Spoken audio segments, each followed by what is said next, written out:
Hello, everyone, and happy Chinese New Year for those of you who are celebrating. And for those of you who are not, well, what's not to like? 恭喜发财, as Yes, they say. Yeah. it's the year of the snake. Are you celebrating it? In a big I'm way? just celebrating it like I normally would any other animal year. Okay. Yeah. What do Is you it do? significant having the year No, of the snake? do you guys No. buy like those snake things, where... I don't like snakes. Okay. Right? Don't you find it a bit scary and yes, creepy? yes. Yeah. And Yeah. I'm a rat, and snakes eat rats, right? Okay. So generally a bad idea. Okay, so zodiac animals aside, Yeah. today we're talking about real animals. We are indeed. Yeah, we're because, talking about what- cats, dogs, hamsters, terrapins. We're both dog Dog owners. owners. Yeah, and I think our dogs are quite lucky. We do take care of animals, but not Yep. all pets are so lucky because That's right. we often hear stories of how some end up really badly treated, some even die from abuse and neglect. In fact, the latest SPCA data shows that this has been increasing and it was at its highest in 2024. That's right. So we want to find out why. What's behind this, right?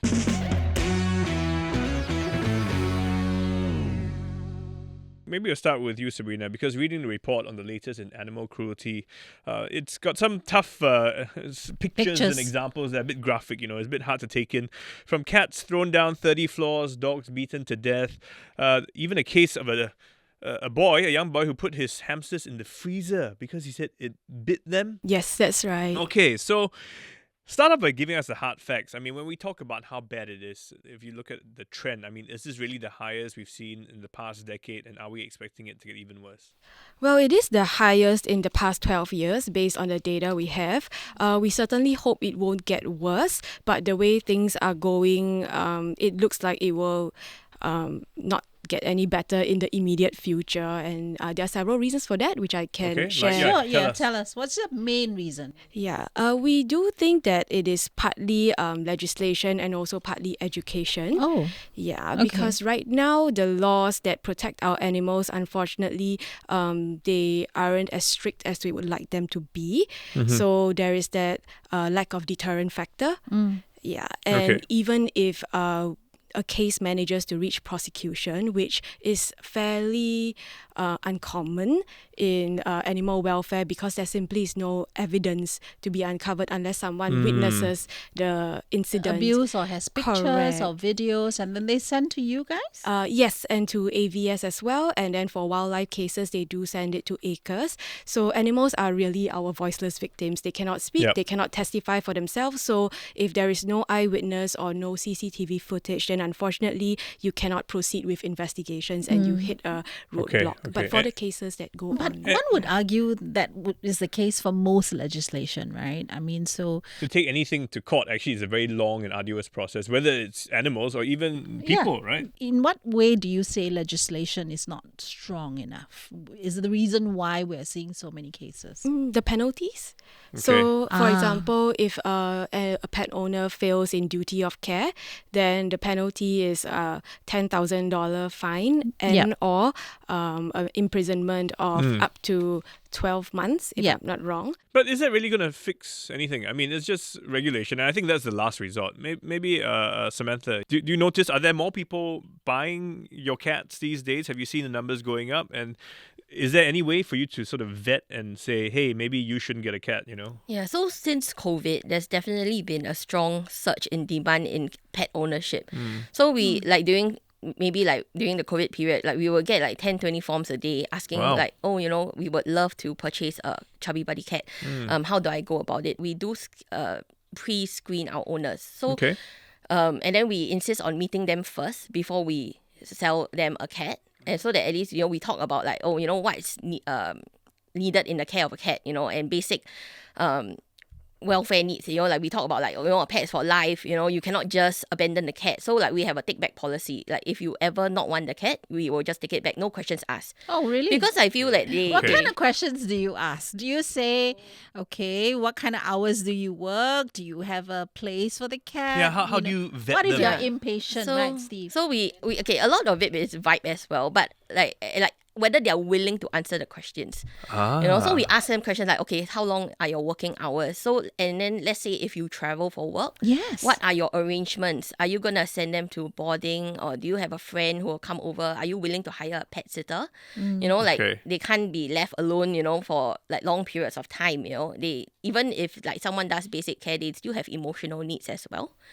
Then we ask them things like, oh, are you mentally prepared for vet bills? Because, vet bills in Singapore are high. Yeah. And like a basic vet check nowadays, minimally, I would say is $200 to $300. And then like the minute you do a blood test, you are looking at 600. Okay, so you're saying that there is an increase in people who want pets. Yeah. Yes. So what's the problem? Why is it that the poor welfare cases are up, cruelty is up? So is it because people walk in, they see a cute cat and a cute dog, they buy, and then they realize, it's a bad mistake. People don't do enough research before they purchase, and now there's a lot of social media influence. So a lot of people tell me like, oh, I would love for the pet to be a petfluencer.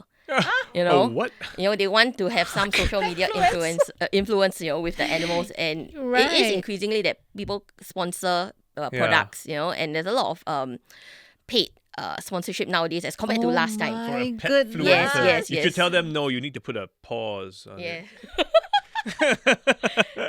Out of the every 10 people or 10 potential clients, how many have like changed their mind or... I would say 50%. Wow. Yeah, it is okay. high. We do ask a lot of questions, Yeah. And I think like for us, it's difficult as compared to a normal pet shop where you can just walk in, buy. And honestly, people don't really, the salespeople don't really ask that many questions. And Yeah, of course. I feel Okay. like another issue for abandonment is because there's no accountability for the salespeople. As in, they can say anything they want when they sell. Like, we tell you Absolutely. this is a low shedding breed. But in reality, it's a very high shedding breed. Okay. So this is what I was going to get to, the supply side of things, right? I mean, I admit that's how I got my dog. I just walked into a Pasir Ris Wow, so kennel. cute. Like, can I get one? Yeah, he was so cute. Yeah. And I was like, okay, I'm going to get him. Yeah. And nobody asked me any of those questions. No counseling. Tell me, a little bit more about this difficulty that you guys Yeah. face when it comes to... Now, how do you really check for, welfare? For SPCA, usually we get reports from members of the public. So we have concerned neighbors who notice that maybe another flat owner has not been returning to the home, or there is a smell coming from the home that suggests, yes, there is some form of neglect, or someone notices that a cat has fallen from height and then they see that, the windows are not meshed. So a lot of these welfare cases, we rely on members of the public to bring them to attention. But on the topic of pedigree pets, abandoned pedigree pets in their senior age are fairly common. One issue is, where should I leave a pet when they're older? And I guess people don't know, right? No, So it's is not. that what- It's not where to leave. They basically give up the ownership because it's too sick. So is It's that, too costly. and they can't afford to take care of the pet. Yeah. So would they come to someone like you, SPCA? Technically, yes, because the Okay. SPCA is a shelter for animals Yeah. in need. But if you think about it, there is a limit to how many shelters you can Right. build. And Yeah. if, let's say, we have infinite number of spaces in the shelter, that would just encourage people to not think too carefully about the commitment at the beginning. I think it's obvious. People don't think through the entire process, and they don't treat an animal like they would a human being or a child. How do you, reduce this? Is, people walking in, buying animals, and then treating them not like a life worth, care and concern, love, etc. Should we have a mandatory vetting process? Meet certain criteria before you're allowed to have a pet. I believe we should. The SPCA does have it, but I think it's difficult to mandate it like in a standardized way across the for different shops lah, because their industries. main motive is profit, right? Correct. But so you can still have very basic, as in you must meet certain criteria before you're allowed to. Yeah, I mean your Take home a dogs. pet. Yeah, are supposed to have to be licensed. Does that have anything to do with it? Does that help, licensing? licensing is one, but whether you are licensing based on minimum standards or the best practices in animal welfare, that would Yeah, be well, Licensing helps in the sense that it helps with traceability. Yes. Okay. So, cat licensing is new, but Yeah, just like, came on board. That's yes, right. but a lot of people ask like, do I really think it helps? And my view is that it's better than nothing. And Okay. at least AVS Yes. is trying to do something, And I feel like a lot of people blame the government, like, they are not doing enough. Yeah. But I think people have to realize that, they also have limits and we need to help ourselves. Yeah. And while the government can definitely do more, it needs to be like a multi-pronged approach from welfare groups, resellers, breeders, and clients as well. And like, okay, so a very common issue now is people buying smuggled animals. So a lot of people purchase the animals that are smuggled from Malaysia, and these are where the high abandonment comes, because these animals have 1 million problems, and people are scared to go to the vet because illegal, what right? if the vet reports me, and because like the microchip can't be traced, That's and then a lot of them have contagious diseases. So even if the vet doesn't report, the bill is too high because the people who buy are the people who are looking for a cheap deal, right? Yes. At least with the licensing, it kind of like deters people from, like there's a little bit of a barrier of entry. It doesn't better than fully nothing. solve this I problem. think nothing will fully solve the problem. Of course, And when you talk about illegal pets, to be fair, I mean, most people do not. That is obviously illegal. Government is trying to clamp down. The customs do clamp down on that. It's actually quite commonly promoted on like Xiaohongshu and Telegram. So people my can just buy goodness. I know. through these channels. Yeah, and I would say like most Singaporeans, of course, they don't do it. But like a good thing now is that prosecution is trying to lean towards that they are prosecuting the buyers as well. Yes. It's a new thing. Yeah. So I think that's great. A great move from ABS, because to me, at least there is improvement from, let's say, 10 years ago. It's not, we're not stagnant. So recently there was this quite terrible case of a poodle, right? Boy. He was in your report. So the domestic helper who actually, beat him and hung him up and was taken to task, right? But the employers were not or haven't yet been prosecuted.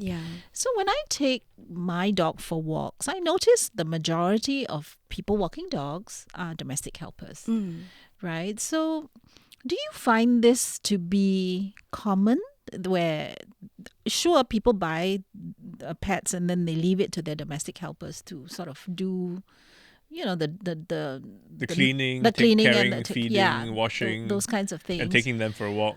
But without really educating them. Who should be taken to task? The abuser or the owner? Right? So that is a question. That's a good question. Right? You could look at it both ways. So the abuser would be the person who inflicts the harm on the pet. And your owner, who is the one whom the dog is licensed to and who first brought the dog under their care, is actually responsible in terms of duty of care. Yeah. So by carrying off the pet to someone else without carefully explaining what the pet needs, then you do need to take some ownership and accountability for the dereliction of duty if something were to happen. Yeah. So both. that's important. What about you? What do you think? Definitely the owner needs to take some responsibility as well, because the owner is the guardian of the animal, and so you cannot just throw everything to the helper, because at the end of the day the helper did not sign up for the pet. Like when we buy the animal and we bring it home, did we ask our helpers, can I get a dog? Is it okay if you want to take on this added responsibility? That's true. If you tell them like, I want to get a dog, if they are given a choice, of course they'll say no. Why would I want extra work? Yeah, I already have to clean the house. Now I have to extra burden, right? So I think while helpers can help, the owners should definitely take majority of the responsibility. What about general education? So I ask this because, I notice some dogs in my place don't get walked a lot. And they're big guys, so they need a lot of, to expend their energy. But they're not caged, as it were, but they don't get time out. They're always in the house. To me, that's a bit cruel also. It's a bit cruel, right? But what can we do about that? I can't do anything about it, right? I mean, I could tell them that their dog needs to be walked, but... In a way, then you're saying there needs to be some kind of people need to understand what are the needs of animals. So certain basic needs, and that comes back to the process if you're vetting, to say, hey, this is what you need to do with the dog every week. It's not foolproof, though. It's not foolproof, but at least if I tell you and you say, yeah, I agree, and we are both on the same understanding, I think that is the first step. Because now, I just walk into a shop like you did and say, hey, I want so cute, let me have that guy. Yeah, okay, here you go. What would you guys think need to get better, essentially? If it was up to you, what would you change? Well, I would say that we always talk about legislation and education, right? But to me, the problem goes deeper. So if you look at all our animal victims out there in terms of cruelty and neglect, I would say all of them are innocent. So none of our animal victims are actually guilty. So where did the problem start? It actually begins with us. So it has to end with us too. And for pet owners, we choose to bring these animals into our home, but it is up to us. Like maybe one day we decide we don't want to take care of them, and then we either abandon them or give them up into a less ideal place. Yep. So we are at fault. And then in terms of our interactions with wildlife and community animals, we have actually encroached into their living spaces over time by building more and more buildings. So we bring them into closer proximity to us. And because of that, people feel that they experience inconvenience, like they don't like wildlife nearby, they see snakes, they see cats, and then they feel that it is then their prerogative to, be cruel to these animals. To get rid of them, Yes, so to speak. correct. So Right. the problem actually begins with us. So I think the solution also rests with us, and we need to go deeper and start to realize that these are animals who have, sentience. Okay. Yeah. Sentient beings. We may not be able to Yeah. interpret it, but they nonetheless do show signs that they feel fear, happiness, comfort. For me, I feel that in an ideal world, I would love to remove the middle person, the reseller. Because I feel that now there's very little barrier of entry for anyone to just say, I want to open a pet shop tomorrow. Yep. But actually, what knowledge do you have to open this pet shop? And like, let's say for our industry, the way to go is that you just have to make an application with ABS.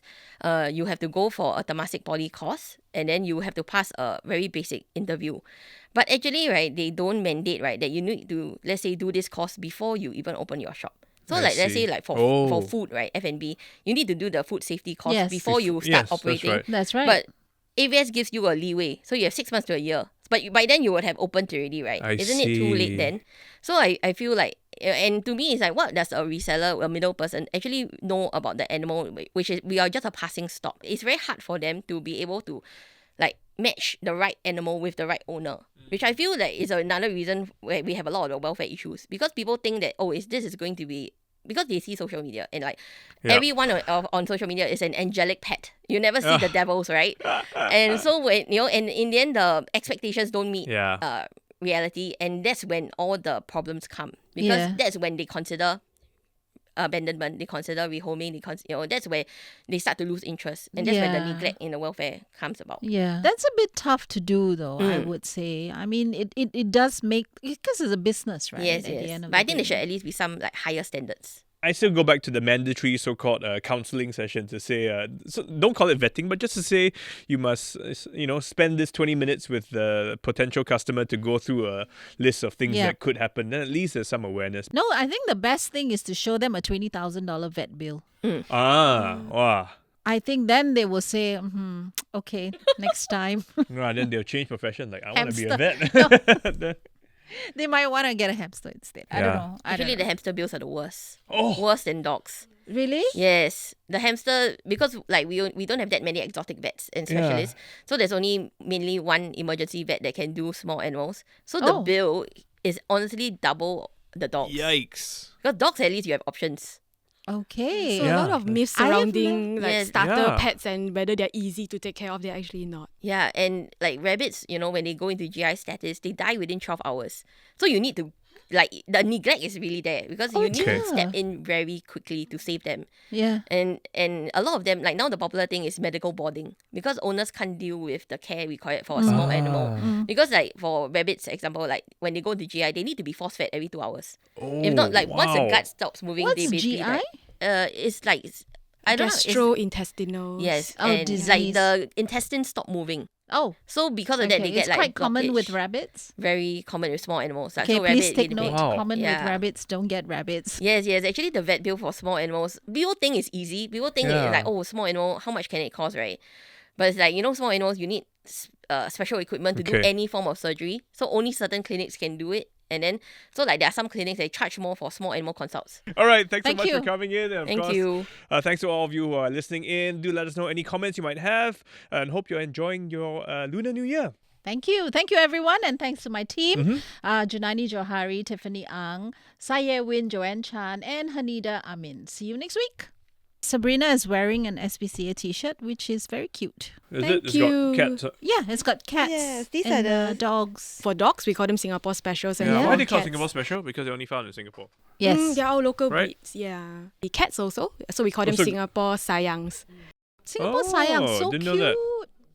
I know the kuching, right? Kuching, yes, kuching. Yeah. They are very pretty.